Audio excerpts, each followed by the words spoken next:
नमः शिवाय। कलयुग में भगवान के प्रति भक्ति बढ़ाने का श्रेष्ठ और सरल साधन है भगवान की लीलाओं का गुणगान करना। भगवान श्री कृष्ण ने अद्भुत लीलाएं की। अपने भक्तों के प्रेम के अधीन रहने वाले भगवान श्री कृष्ण अपने भक्त की पुकार पर दौड़े चले आते हैं। उन्होंने पांडवों को निर्वीज होने से बचाया।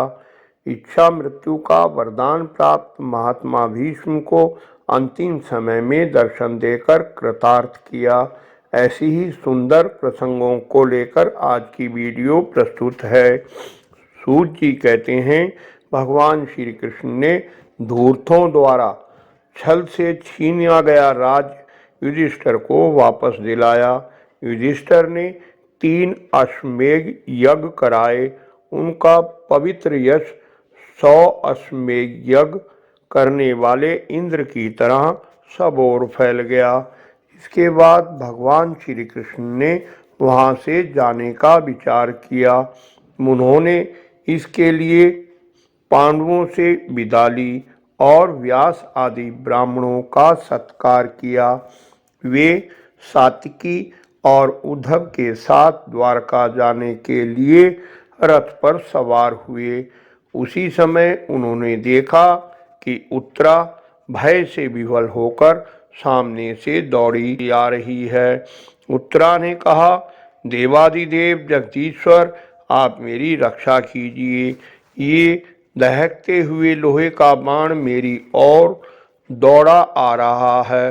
स्वामिन, ये भले ही मुझे जला डाले, परंतु मेरे गर्भ को नष्ट ना करे, ऐसी कृपा कीजिए।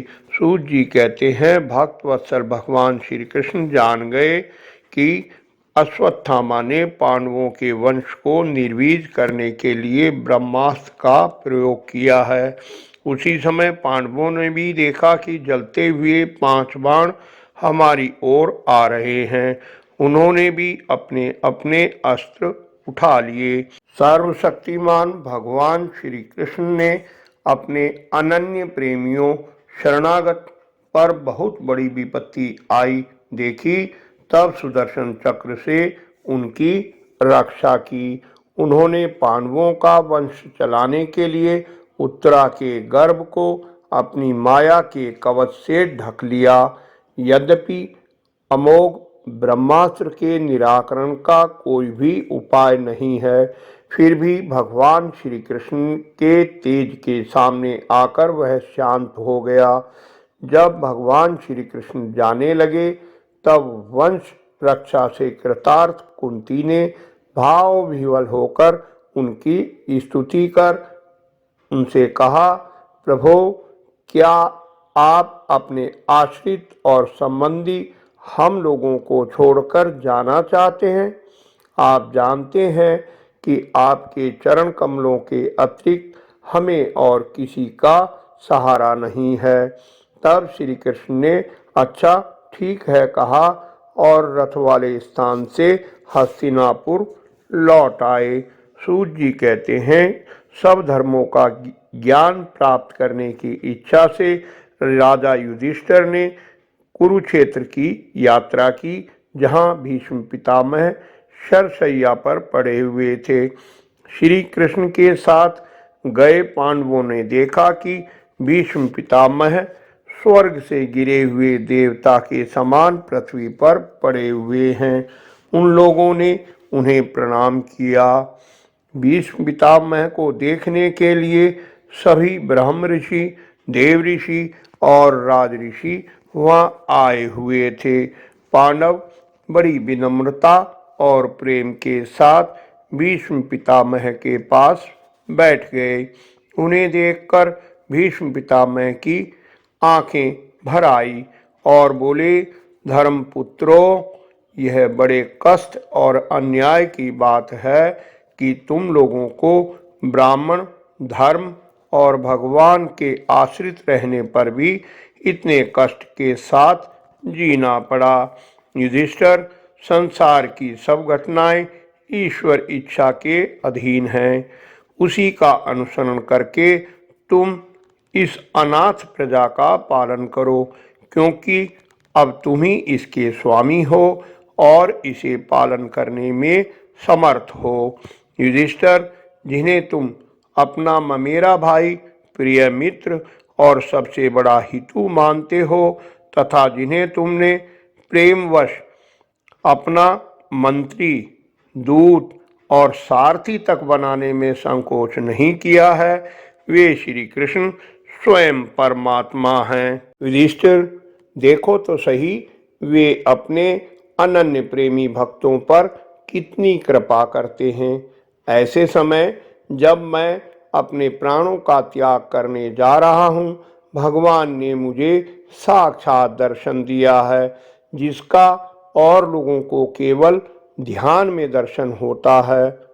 तब तक यहीं रहकर प्रतीक्षा करें जब तक मैं इस शरीर का त्याग ना कर दूं। सूत जी कहते हैं, युधिष्ठिर ने उनकी यह बात सुनकर बहुत ऋषियों के सामने ही धर्मों के संबंध में अनेकों रहस्य पूछे। तब तत्ववेत्ता भीष्म पितामह ने वर्ण और आश्रम के अनुसार पुरुष के स्वाभाविक धर्म और वैराग्य तथा राग के कारण विभिन्न रूप से बतलाते हुए निवृत्ति और प्रवृत्ति रूप द्विविध धर्म, दान धर्म, राजधर्म, मोक्ष धर्म, स्त्री धर्म और भगवत धर्म, इन सब का अलग अलग संक्षेप में और विस्तार से वर्णन किया। इनके साथ ही धर्म, अर्थ, काम और मोक्ष, इन चारों पुरुषार्थों का तथा इनकी प्राप्ति के साधनों का अनेकों उपाख्यान और इतिहास सुनाते हुए विभागशः वर्णन किया। भीष्म पितामह इस प्रकार धर्म का प्रवचन कर ही रहे थे कि वह उत्तरायण का समय आ पहुंचा, जिसे मृत्यु को अपने अधीन रखने वाले भागवत परायण योगी लोग चाहा करते हैं। उस समय हजारों रथियों के नेता भीष्म पितामह ने वाणी का संयम करके मन को सब ओर से हटाकर अपने सामने स्थित आदि पुरुष भगवान श्री कृष्ण में लगा दिया। भीष्म जी की आंखें भगवान के सुंदर रूप पर एकटक लग गईं। उन्हें शस्त्रों की चोट से जो पीड़ा हो रही थी, वह तो भगवान के दर्शन मात्र से तुरंत दूर हो गई तथा भगवान की विशुद्ध धारणा से उनके जो कुछ अशुभ शेष थे, वे भी नष्ट हो गए। अब शरीर छोड़ने के समय उन्होंने अपनी समस्त इंद्रियों के वृत्ति विलास को रोक दिया और बड़े प्रेम से भगवान की स्तुति की। भीष्म जी ने कहा, अब मृत्यु के समय मैं अपनी बुद्धि, जो अनेक प्रकार के साधनों का अनुष्ठान करने से अत्यंत शुद्ध एवं कामना रहित हो गई है, यदुवंश शिरोमणि अनंत भगवान श्री कृष्ण के चरणों में समर्पित करता हूँ। उन्होंने भगवान का गुणगान करते हुए उनकी लीलाओं का गान किया। सूत जी कहते हैं, इस प्रकार भीष्म पितामह ने मन, वाणी और दृष्टि की वृत्तियों से आत्म स्वरूप भगवान श्री कृष्ण में अपने आप को लीन कर लिया। युधिष्ठिर ने उनके मृत शरीर की अंत्येष्टि क्रिया कराई और कुछ समय के लिए शोकाकुल हो गए।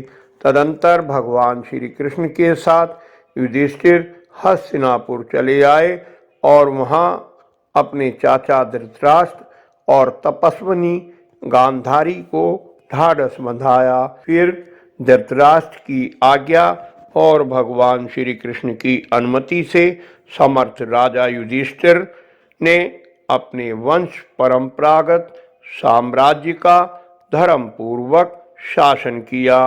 आशा है वीडियो का आपने भरपूर आनंद लिया होगा। कृपया लाइक कर उत्साह बढ़ाएं, मित्रों से शेयर कर धर्म के भागी बने। श्रीमद् भागवत पुराण की आने वाली समस्त वीडियो पाने के लिए चैनल को सब्सक्राइब कर निरंतर जुड़े रहें। धन्यवाद। आपका कल्याण हो।